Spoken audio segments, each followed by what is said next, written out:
Welcome to Earth Science Fun! This video covers one of my rockhounding trips to Saguache County, Colorado. I'll be visiting two sites, one for blue agate and the other for Moonstone. The blue agate site is on a private mine claim that is close to the public. I am collecting there with the claim owner. While I won't be sharing the exact localities, I can still share the rockhounding experience. I'll also be cutting and polishing some of the finds later in the video. Now let's go collecting! While searching for Moonstone, I found a gully with some interesting rocks in the alluvium. This piece is a low-grade jelly opal. This piece is moss agate. These low-grade feldspars are an indicator for the Moonstone.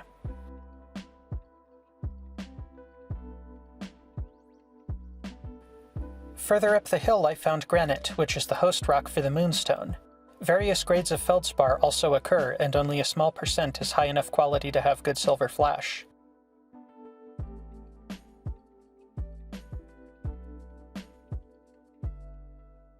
Soil near the granite outcrops is brown to reddish-brown in color, which is another indicator for the deposit.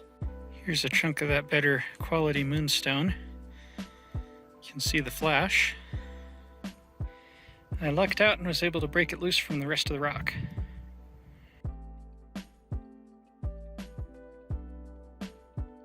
I did quite a bit of hiking to better map the Moonstone occurrences. During the hike I found another gully with a nice piece of light blue banded agate. It was the only piece like that, and unfortunately I wasn't able to trace it back to a source. Here are some of the Moonstone finds cleaned up. I'll be polishing them later in the video.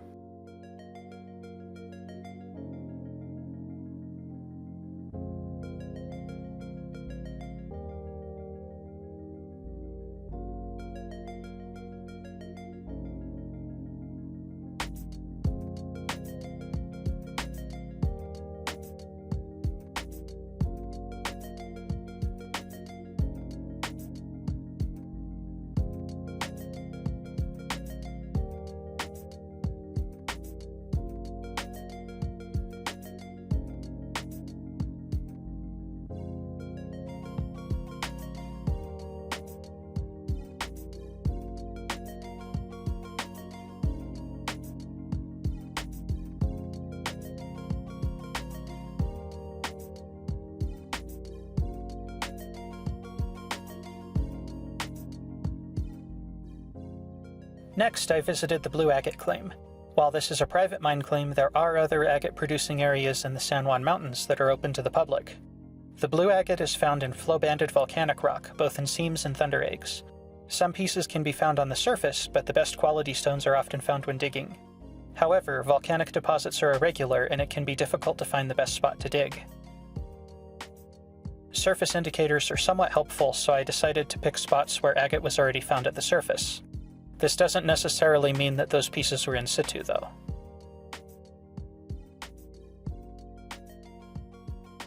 Digging at the site requires both a shovel and a paleo pick. Paleo picks are great for loosening the soil and prying out larger rocks. I've actually broken shovels in the past by prying too hard with them, so it is definitely worth it to get the right tools for the job.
Although I found a little bit of agate at the first prospect pit, not much was good quality blue. Small prospect pits are a good way to test the quality of the ground without spending too much time in one area that might not produce. They are also easy to backfill when you are done digging. Brian, the claim owner, found a really nice blue agate thunder egg nearby. Thunder eggs can easily be duds with no agate in the center, so cracking them open on site is a good option to prevent filling a pack with lower quality material. I decided to surface collect for a little while before digging a second prospect pit. Another pretty cool piece that I found.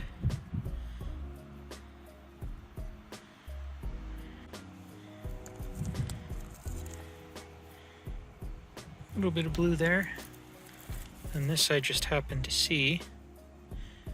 It looks like there may be some sagenites there in the side. Mahogany obsidian occurs in several places near the blue agate. Most obsidian at the site is devitrified, which means that it has started to crystallize. This happens to most volcanic glass over millions of years. Devitrification causes fractures in the obsidian and can eventually cause it to crumble. While these pieces wouldn't be great for knapping, they still have great pattern and would be nice yard rocks. I also found some hyalite opal over common opal in a few places on the site. I collected the best pieces I could find and will test them for fluorescence later. Most hyalite opal fluoresces green in shortwave UV. After surface collecting for a little while, I picked another spot for a prospect pit. This spot had blue agate at the surface and in the surrounding area.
Here are some of the finds from the blue agate site.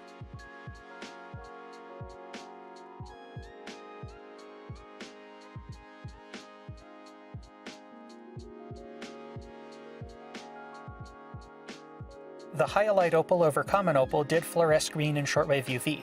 It is important to note that it only reacts under shortwave though.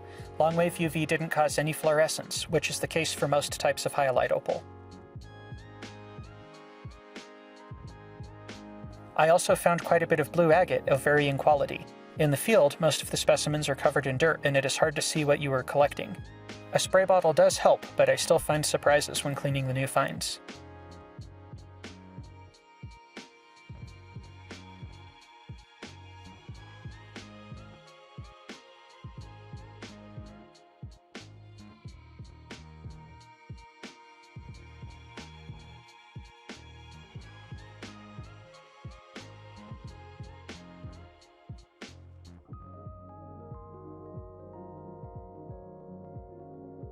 A few other colors of agate also occur at the site.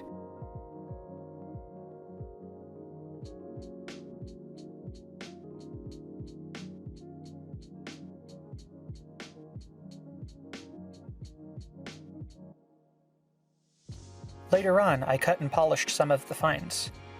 Silver Flash Moonstone only flashes at certain angles, which means it needs to be oriented when cutting to produce the best flash on the polished surface. The same is true for Labradorite and other feldspars with schiller.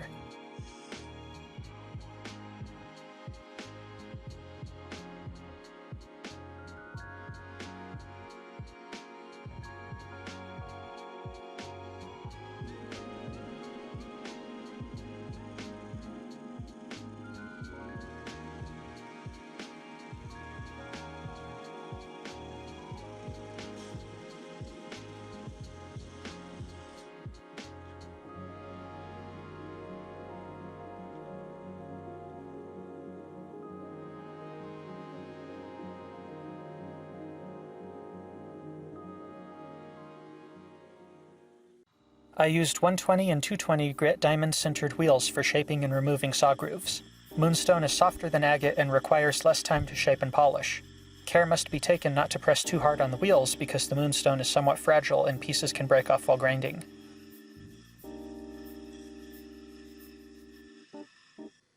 I used a 280 grit res wheel for removing previous grinding marks and smoothing out the stones.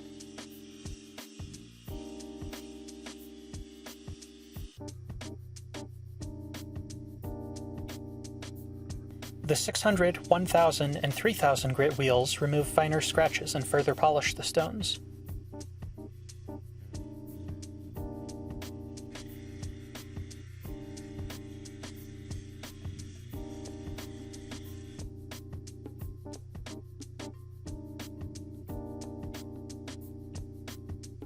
A 14,000 grit buffing wheel can further improve the polish.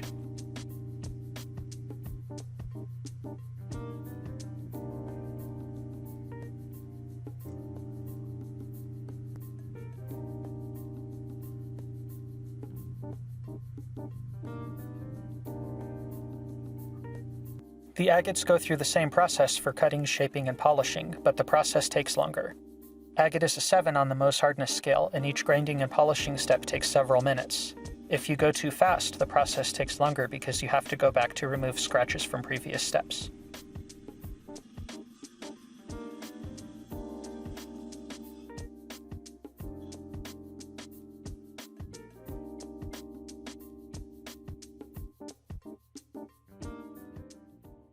Here are some of the finds polished up. The trip was a great success and I am very happy with how these turned out.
Thanks for watching, and be sure to subscribe, like, and share for more content in the future.